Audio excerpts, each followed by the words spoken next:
बाबा दादी चाचा कहतानी साचा मन में ठानली हा भौजी भैया न हो। बाबा दादी चाचा कहतानी साचा मन में ठानली हा भौजी भैया न हो। शिवराज भैया के असोजितइहा उनके केवाड़ी बनइहा हो। दादी हो शिवराज भैया के असोजितइहा उनके केवाड़ी बनइहा हो।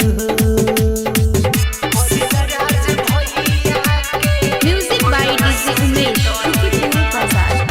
नली और गली काका सब बनई है काकी हमर सुना सबका कोलानी दियाई है। गोल लगतनी ए भौजी नली और गली काका सब बनई है काकी हमर सुना सबका कोलानी दियाई है।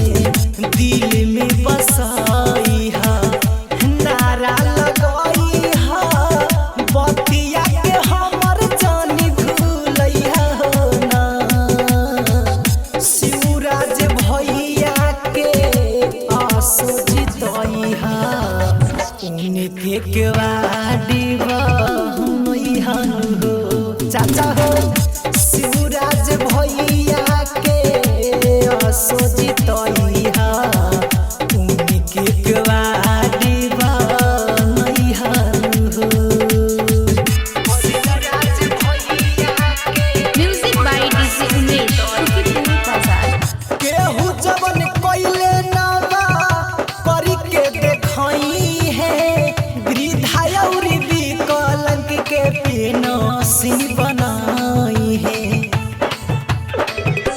चाचा हो केहू जवन कइले ना बा करी के देखई है वृद्धा और विकलांग के पेनसी बनाई है।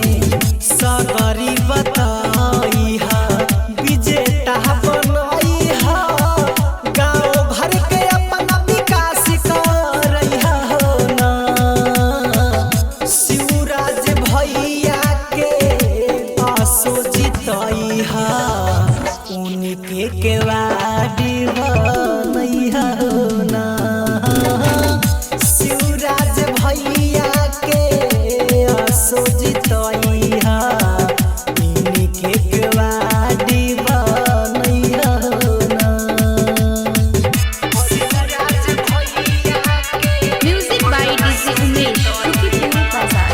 कतना न लोगवन के भइले सहारा काम नहीं रुकल जाके कइले दुआरा।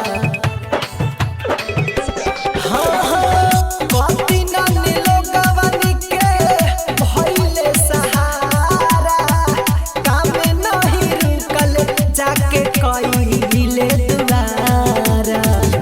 चंदन चकोरा दोनों हाथ जोड़ा बाती के मन में अपन बैठैया हो ना। शिवराज भैया के असोजितइहा उनके केवा